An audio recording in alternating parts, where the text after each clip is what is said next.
para responder una pregunta que en este caso es, ¿deberían las mujeres embarazadas vacunarse?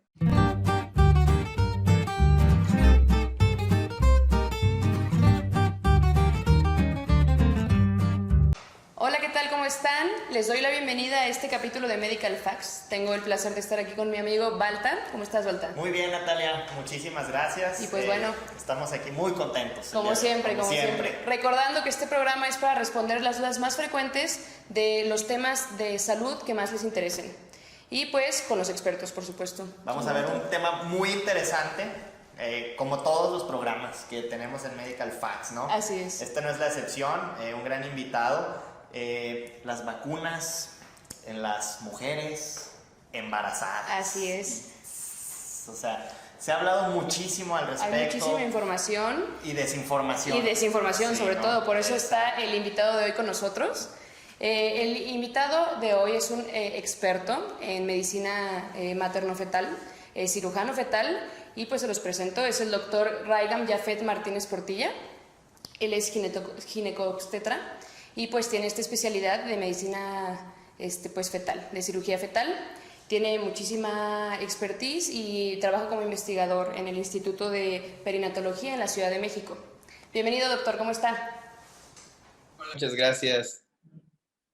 Muy bien. Y pues como dice mi compañero Balta, vamos a hablar de vacunas, de artículos científicos, de publicaciones científicas y para finalizar en el tema de qué pasa con las mujeres embarazadas, cuál es la recomendación.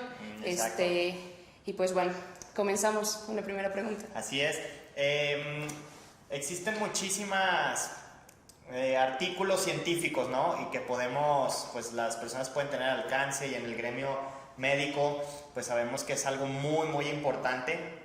Pero platíquenos para aclararlo, ¿qué es una publicación científica, doctor? Y cómo se lleva a cabo el proceso para publicarla. Y bueno, en otras palabras más simple, ¿cómo le hago para publicar un artículo científico?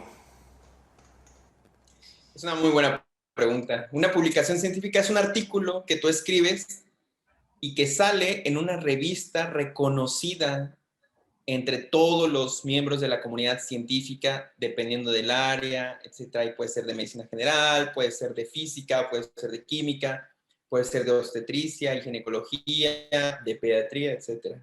Son revistas que ya están reconocidas mundialmente.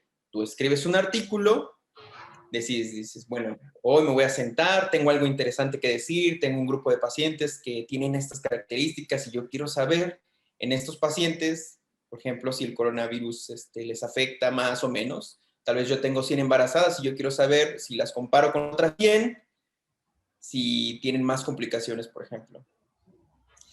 Y lo que uno hace es se sienta a hacer esas comparaciones. Obviamente tienes que saber un poquito de estadística, porque tienes que comparar un grupo con el otro. Y una vez que te sientas a terminar de escribir todo tu artículo, que serán 4 o 5 páginas, tú decides a qué revista científica lo quieres subir. Obviamente tenemos un listado que se llama JCR, donde vienen las revistas científicas más importantes, las que son reconocidas, porque también hay mucha revista patito o que no tiene ningún reconocimiento y que nada más te dice, mira, te cobramos y publica aquí, ¿no? O sea, le decimos journal predatorios, donde nada más te saca dinero por publicar algo, ¿no? Así como cualquier... Pero no, tenemos un listado de revistas serias, que son revisadas por científicos. Entonces tú dices, bueno, yo quiero subirlo aquí, te metes a la plataforma de la revista, subes el documento con tus imágenes, etcétera, tus resultados, y ese documento primero llega al editor de la revista, y este editor dice, bueno, ¿nos interesa para nuestra revista, sí o no?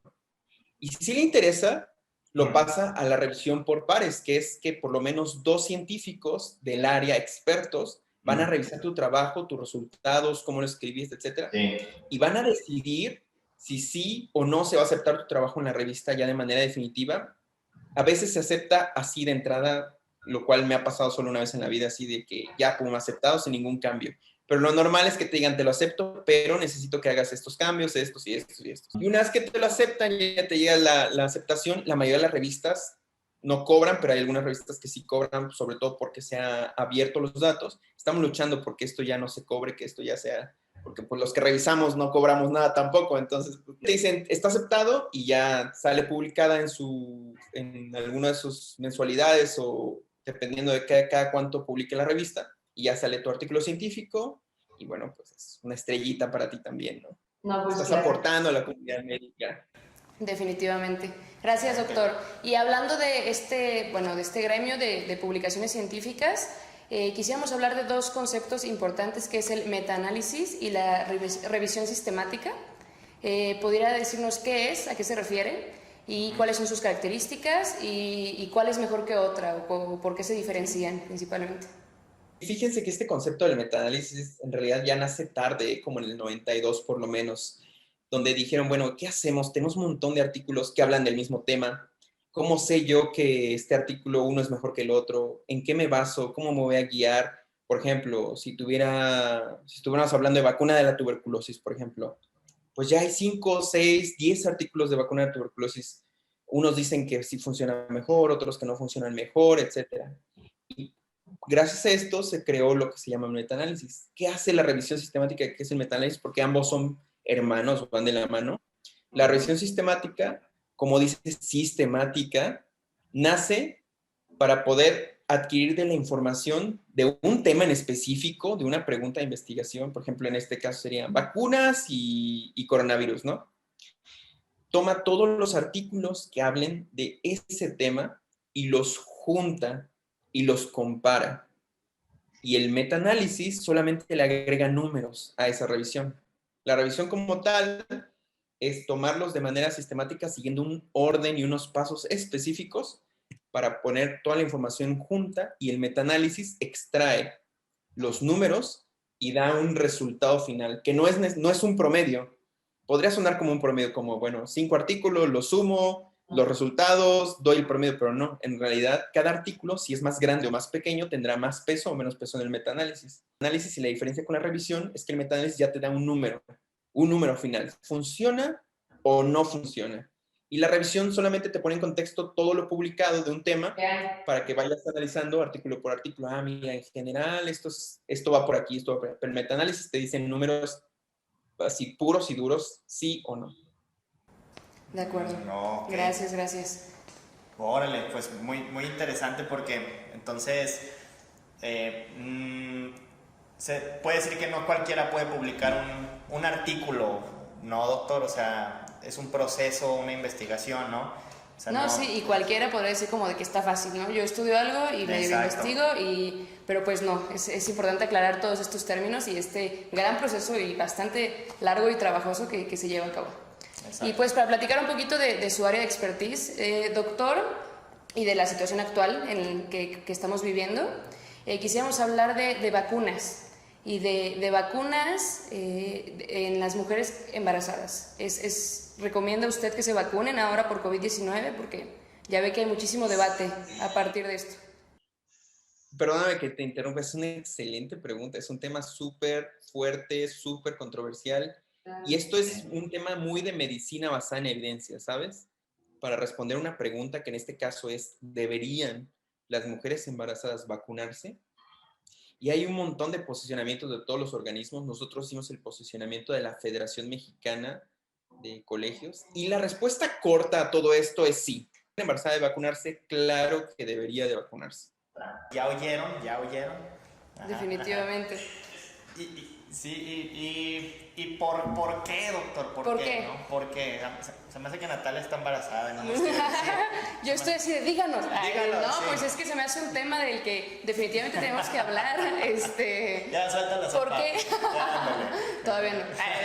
¿Por qué motivo, doctor? Es tan importante. Ya me ponen en aprietos ahora sí.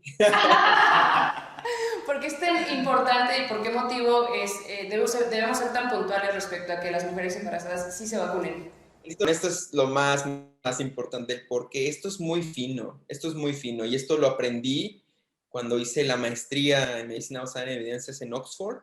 Aquí esto es puro riesgo-beneficio, es una balanza. Y una balanza que responde dos preguntas importantes. La primera, ¿la vacuna es efectiva, sí o no? Es 90% efectiva, la de Moderna 95%, la de Pfizer 95% también, La Sputnik 91-92%, o sea, ¿es efectiva? Claro que sí. ¿Cuánto consideran ustedes, o les pregunto yo a ustedes, cuánto creen ustedes que ya es un efecto dramático de efectividad? O sea, si yo les digo, a ver, díganme un porcentaje para yo decir, ¿esto es súper efectivo o no es súper efectivo? ¿Cuánto creerían ustedes que es? Que un 95. Un 95, un 100. Si sea completamente efectivo, pues lo más cercano al 100. En realidad, más del 40% ya se considera un efecto dramático. O sea, decir, wow, o sea, sirve en un 40% o más, ya es bastante. Y no, y los resultados que tenemos de las vacunas son prácticamente más del 90 todos, lo cual son súper efectivas, son buenísimas. Sí. Y la otra pregunta del otro lado de la balanza es, bueno, ¿la mujer embarazada tiene más riesgo por tener coronavirus, sí o no? Porque si no tiene más riesgo, pues ¿para qué le vas a dar una vacuna así como prioritaria, no? ¿Para qué la quieres vacunar? Mejor que se espere a que termine el embarazo y ya la vacunas como cualquier parte de la población. Sí. Y esto de si la mujer tiene más riesgo, esto es la parte difícil. Porque Zambrano, por parte de la CDC, publicó en Estados Unidos que la mujer embarazada tiene casi 2 veces más riesgo de morir si tiene coronavirus, tiene mucho más riesgo de neumonía e ingreso a terapia. En ese entonces tenían 5,000, 6,000 pacientes. Nosotros en México lo que hicimos fue tomar la corte mexicana, tomamos a todas las mujeres, a todos los que se vacunaron, todas las mujeres, más de 1,000,000 de mujeres, por lo menos más de 7,000 eran embarazadas, positivas a coronavirus. Y cuando comparamos estas 7,000 con todas las demás mujeres de la misma edad, el grupo de mujeres más grande del mundo que es mexicano, la mujer embarazada tiene casi el doble de riesgo de morir, tener neumonía severa, ingresar a terapia intensiva, tener alguna complicación por coronavirus. Entonces ya estamos jugando, si se dan cuenta, con el riesgo-beneficio. El beneficio de la vacuna ya está comprobado. Esto ya se hizo en miles y miles de pacientes. Ahora, el riesgo de la mujer embarazada es mayor. Por ejemplo, España, ellos dicen, ¿saben qué? Nuestras mujeres no tienen más riesgo. Claro, su cantidad de mujeres embarazadas es mucho menor. Pero en México, Estados Unidos, América Latina, la mujer tiene embarazada con coronavirus el doble de probabilidad de morir. Entonces, si tienes el doble de probabilidad de morir en un lado de la balanza y del otro lado de la balanza tienes la efectividad de la vacuna, ahora nos falta la conexión entre esas dos. ¿La vacuna es segura hipotéticamente en el embarazo, sí o no? Y la respuesta es sí, porque las vacunas que están hechas de vectores virales, como por ejemplo la de AstraZeneca, o por ejemplo las vacunas que están hechas de RNA, que son muy novedosas, no afectan en nada al bebé, en nada. Entonces, si tú le estás ofreciendo a una mamá que tiene el doble de probabilidad de morir, una vacuna que tiene un efecto dramático, que es súper efectiva, y sabes que hipotéticamente esto no le va a afectar al bebé, incluso parte de los estudios de Pfizer incluyeron algunas pacientes, tenían mujeres embarazadas dentro del estudio y no les pasó absolutamente nada. Y al bebé tampoco. Entonces, si no le va a pasar nada al bebé, la mamá tiene todo el riesgo de morirse o complicarse por coronavirus y tienes una vacuna que es súper efectiva, ¿debería de vacunarse? Claro que sí. Claro, y ya nos platicó un poco de las diferentes vacunas, pero estos estudios de los que nos habla, los de aquí de México, ¿cuál es la vacuna que se probó de estos estudios que me habla para demostrar que es súper necesario y necesario pues vacunarlas? En México se probaron, me parece, de todas. La verdad es que algunos centros hospitaleros estuvieron probando incluso la China, la Sputnik, la de AstraZeneca, que es la de Oxford, la Chadoki, la de Moderna, la de Pfizer, y casi todos los países estuvieron involucrados en la prueba de las vacunas para saber si funcionaban o no funcionaban. La mayoría son de 40, 30,000 pacientes que se involucraron. Y bueno, eso fue parte de los estudios de fase 3. Eso significa que ya son estudios masivos de mucha gente donde queremos ver si sirve o no sirve. O sea, primero vemos que no esté enfermo el paciente, luego la vacunamos y después vemos, ellos no saben si la vacuna era real o era placebo, porque pues eso tiene que ser comparado con placebo, los investigadores tampoco sabían y al final ya vieron si era efectivo o no era efectivo y pues sí son efectivas la mayoría. De hecho, se prueban de todas, hasta las que no sean, incluso las que no han salido, por ejemplo, la China y eso, también se prueban. ¿Hubo alguna vacuna que se probara con más mujeres embarazadas que otra vacuna? En general, todos calcularon su muestra similar. De hecho, todos llegaron más o menos a la misma conclusión de que se necesitan 33,000 pacientes, que fue prácticamente Oxford, Pfizer, Moderna. La Sputnik, ahorita los resultados preliminares fueron de 20,000 pacientes. Y era importante que ya lo sacaran porque no sabíamos nada de la vacuna de Sputnik. Entonces dijeron, ya la estaban comprando todo mundo y nadie de la comunidad científica tenía ni idea si siquiera funcionaba. Entonces ya sacaron apenas esta semana los resultados preliminares en la revista de Lancet, que es de las mejores del mundo, y ya con 20,000 pacientes. Los primeros 20,000 pacientes, la efectividad es 92%. Pero todavía les falta reclutar otros 20,000, porque está pensada para 40,000 pacientes. Pero ya con 20,000 ya te das cuenta que es un efecto dramático y que obviamente... Ya sabes qué esperar. Sí. Definitivo. Pues muchas Excelente. gracias, doctor. Le agradezco toda esta información Gracias, y pues entendemos la importancia de que estén bien informados y Sí. por eso está aquí el doctor con nosotros. Así que muchas gracias. ¿Todas tus dudas se resolvieron? Ya anoté ¿Del embarazo, aquí, ya anoté todo ¿Ya? lo que necesitaba ok. saber. Está muy bien. Pues muchas gracias, Excelente, doctor. gracias, que esté doctor. muy bien y estaremos en comunicación por si Ok. hablamos de otro tema. Claro que sí, cuídense mucho. Cuídense, mujeres embarazadas. Cuídense, no se embarazan jóvenes tampoco. Está, Definitivamente, consejo, ahí está el consejo. Vacúnense. Gracias. Ok, Bye, gracias, hasta bye, luego. bye, hasta luego. Y hasta luego a nuestra audiencia, síganos en nuestras redes y pues estamos Cada vez se ponen más buenos estos programas. definitivamente. Ay, híjole, no. Y con estos invitados pues Hay que decir la producción hay que que nos dé decir- más tiempo, ¿no? definitivamente, sí, pero bueno. tenemos que ser más largas Sí, las exacto. cápsulas. Así es, bueno. Pero muy bueno. Hasta luego. Hasta luego. Bye, gracias.